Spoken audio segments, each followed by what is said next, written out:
السلام علیکم، آپ دیکھ رہے ہیں نیوز پوائنٹ، میں ہوں علی سرور۔ چیئرمین پی ٹی آئی نے یہ کہا ہے کہ الیکشن کمیشن نے ہمارے امیدواروں کو دوبارہ گنتی کے بہانے ہروایا ہے، اور انہوں نے بانی پی ٹی آئی نے یہ بھی شیخ افضل مروت کی ڈیوٹی لگائی ہے کہ ضمنی انتخابات والے حلقوں میں جائیں، امیدوار جلد از جلد اپنے حلقوں میں جلسوں کا انتظام کریں۔ میری اور عمر ایوب کی ڈیوٹی لگائی گئی ہے کہ پارٹی کے اجتماعات میں سندھ اور پنجاب جائیں، اور اس موقع پر شیخ افضل مروت بھی موجود تھے۔ یہ پریس کانفرنس کا احوال میں آپ کو سنا رہا ہوں، جس میں انہوں نے کہا کہ بانی پی ٹی آئی سے ملاقات والے کمرے میں بلب کی آڑ میں کیمرہ لگایا گیا ہے۔ اچھا، ہمارے ساتھ موجود ہیں پاکستان تحریک انصاف کے سینئر رہنما، سابق ممبر ہیں سندھ اسمبلی، عدیل احمد۔ بلکہ ایک بار پھر میں دہراؤں اس بات کو کہ عدیل کی جب اس بار نیشنل اسمبلی کے امیدوار تھے اور رات گئے یہ جیت رہے تھے، تو ہم نے ان کو میسیج بھی کیا تھا کہ جناب بہت مبارک ہو جیت کی، لیکن پھر پتہ نہیں کیا ہوا، اگلے دن دوپہر کے بعد میں نے دیکھا دوبارہ تو پتہ چلا جی ہار گئے۔ یہ بھی ایک چمتکار ہوا تھا، اور عدیل سے اس پہ بھی ہم بات کریں گے۔ لیکن عدیل، بہت شکریہ وقت دیا ہے آپ نے۔ سب سے پہلے تو یہ بتائیے کہ دو تین جملے بڑے اہم ہیں آج بیرسٹر گوہر صاحب نے جو پریس کانفرنس کی ہے۔ سب سے پہلا تو انہوں نے یہ کہا کہ جی بانی پی ٹی آئی نے کہا ہے کہ لگ رہا ہے، ان کو ایسا لگ رہا ہے کہ ملک ٹوٹ رہا ہے۔ سر، یہ بہت بڑی خبر بھی ہے، دعویٰ بھی ہے ان کی طرف سے، اور کن وجوہات کی بنا پر ان کو ایسا لگ رہا ہے کہ ملک اس وقت اس کنڈیشن میں ہے؟ جی بسم اللہ الرحمن الرحیم، بہت شکریہ آپ نے اپنے پروگرام میں موقع دیا۔ دیکھیں، چیئرمین تحریک انصاف جناب عمران خان صاحب کو جب سے رجیم چینج آپریشن کے بعد سے اقتدار سے نکالا گیا، ایک امریکی دھمکی کے بعد، اور اس کے بعد سے انہوں نے جو تحریک چلائی، تو جو پریڈکشنز، جو سیاسی پیشن گوئیاں انہوں نے کی، آپ نے دیکھا کہ وہ 100% حرف بحرف جو ہے وہ ٹھیک ثابت ہوئی۔ انہوں نے الیکشن سے سال ڈیڑھ سال قبل ہی لندن ایگریمنٹ کا جو ذکر کیا، اور اس کے جو مندرجات تھے وہ بیان کیے، حرف بحرف جو ہے وہ پورے ہوئے۔ انہوں نے کہا کہ مجھ پر جو ہے وہ جھوٹے کیسز بنا کر مجھے جیل میں ڈالا جائے گا، وہ ہوا۔ انہوں نے کہا کہ میری پارٹی توڑی جائے گی، وہ ہوا۔ انہوں نے کہا کہ انتخابی نشان چھینا جائے گا، وہ بھی چھین لیا گیا۔ انہوں نے کہا کہ نواز شریف کو واپس لایا جائے گا ملک میں، وہ بھی ہوا۔ انہوں نے کہا کہ ان کے مقدمات معاف کر دیے جائیں گے، ان کو این آر او ملے گا، وہ بھی ہوا۔ انہوں نے کہا پھر الیکشن ہوگا اور میری پارٹی جیت جائے گی، تو وہ بھی ہوا۔ اور پاکستان کی تاریخ، ہسٹری یہ بتاتی ہے کہ اس سے پہلے 1971 میں بھی ایسا ہی ہوا کہ ملک کی سب سے بڑی سیاسی جماعت جو سب سے زیادہ سیٹیں جیتی تھی، اور ان کے اس مینڈیٹ کو تسلیم نہیں کیا گیا، اس کو نہیں مانا گیا، اور اس کے بعد سے جو حالات خراب ہوئے اور جس طرح سے سانحہ جو آپ کا مشرقی پاکستان پیش آیا، تو وہ انہی حالات کی وجہ سے ہوا کہ اس وقت بھی فوج جو ہے وہ انہوں نے ایک سیاسی جماعت کا مینڈیٹ تسلیم نہیں کیا۔ لیکن ملک میں جو سیاسی جماعتیں ہوتی ہیں نا، جو بڑی سیاسی جماعتیں ہوتی ہیں، جو ملک کے سارے یونٹس کو اکٹھا کرتی ہے، جو قوم کو یکجا کرتی ہے، وہ ملک کی سالمیت کی اور ملک کی یونٹی کی جو ہے وہ پیش خیمہ ہوتی ہیں۔ پاکستان تحریک انصاف نے یہ ثابت کیا کہ 8 فروری کو جو الیکشنز ہوئے، وہ بلوچستان جو پاکستان کے ساتھ رہنا نہیں چاہتا، جو پاکستان کے خلاف نعرے لگاتا تھا، اس نے پاکستان کے حق میں ووٹ دیا، اس نے عمران خان کے حق میں ووٹ دیا۔ کراچی سے لے کر آپ خیبر تک چلے جائیں، گوادر سے لے کر آپ لاہور تک چلے جائیں، پورے پاکستان نے یک زبان ہو کر یونٹی کا، لسانیت سے بالا تر ہو کر، قومیت سے بالا تر ہو کر، فرقہ واریت سے بالا تر ہو کر، آپ نے دیکھا کہ شیعہ سنی ایک ہوئے، اتحاد قائم ہوا ملک میں۔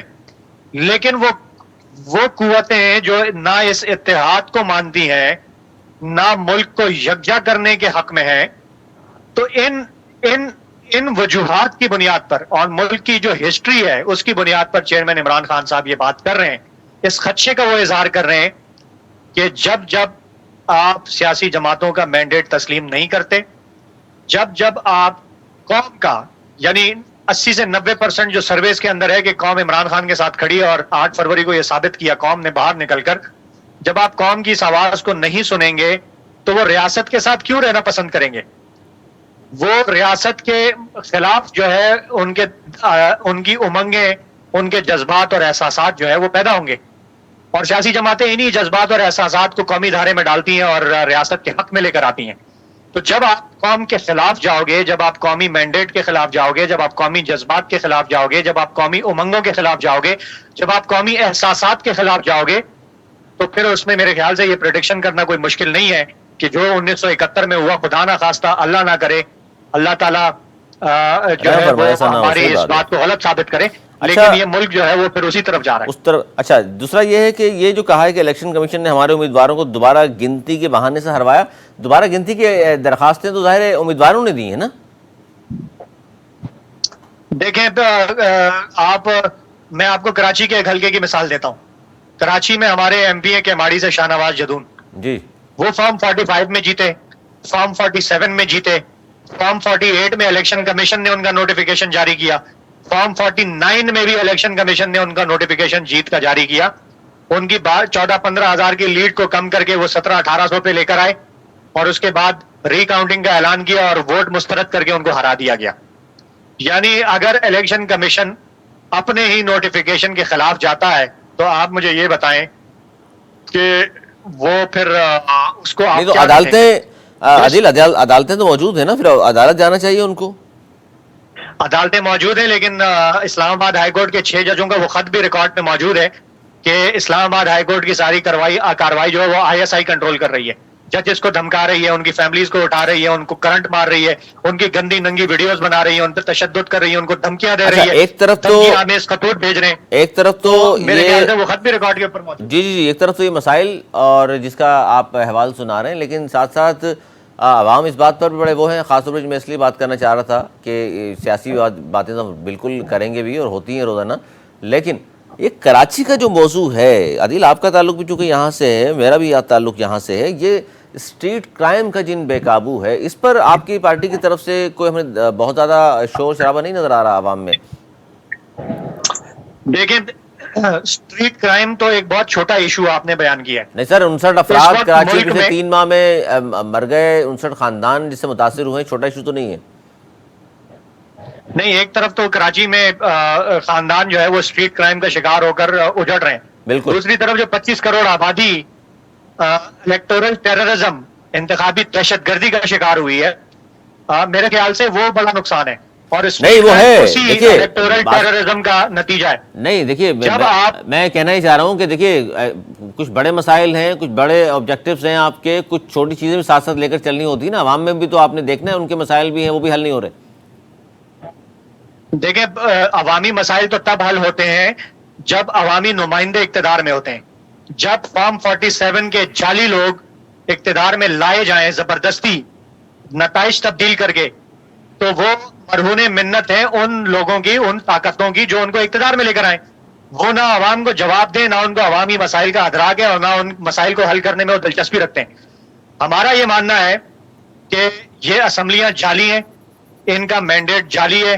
اس وقت ملک میں انتخابات جو ہوئے ہیں وہ چوری ہوئے ہیں، انتخابات کے اندر اسمبلیاں دیکھیے عادل، اگر اسمبلیاں جعلی ہیں تو الیکشن جو ہوئے ہیں وہ جعلی ہوئے ہیں. آپ کے لوگ بھی بیٹھے ہیں اسمبلیوں میں. جی، اسمبلیاں اگر آپ جعلی کہہ رہے ہیں تو آپ کے لوگ موجود ہیں اسمبلیوں میں، آپ کے بھی تو لوگ موجود ہیں.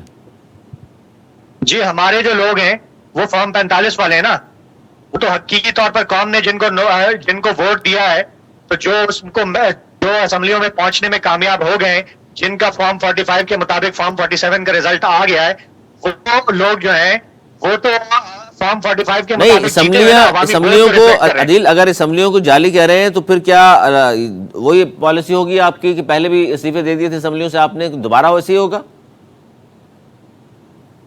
وہ تو جب اس پالیسی کی طرف ہم بڑھیں گے، جب وقت ادھر جائے گا اور جب ضرورت محسوس ہوگی تو پارلیمنٹ کوئی حیثیت نہیں رکھتا، وہاں سے بھی استعفے دینا کوئی بڑی بات نہیں ہے. لیکن ابھی اس وقت جو ایشو ہے جس اسٹریٹ کرائم کا آپ نے ذکر کیا ہے، میں یہ کہہ رہا ہوں کہ یہ اسٹریٹ کرائم اسٹریٹ سے نکل کر پارلیمنٹ میں اور پارلیمنٹ سے نکل کر اقتدار کے ایوانوں میں پہنچ گیا ہے. اس وقت جو کرمنل ہیں وہ ملک کے اوپر رائج ہیں، کرمنل حکومت میں ہیں، کرمنل جو ہیں وہ ملک کی کنٹرول کو سنبھالا ہوا ہے کرمنلز نے. یہ جو کرمنلز تو دیکھیے وہ ان چھوٹے کرمنلز کو کیوں کنٹرول کریں گے؟ سر یہ تو دیکھیں نا، یہ تو الزامات ہیں نا، عدالت میں شواہد تو پیش نہیں کر سکے آپ ابھی تک. الزامات ہیں، آپ الزامات کی بات کر رہے ہیں. کون سا ایسا پارلیمنٹ کے اندر جو شخص موجود ہے، پنجاب کا وزیر اعلیٰ جو ہے وہ جیت کر آیا ہے،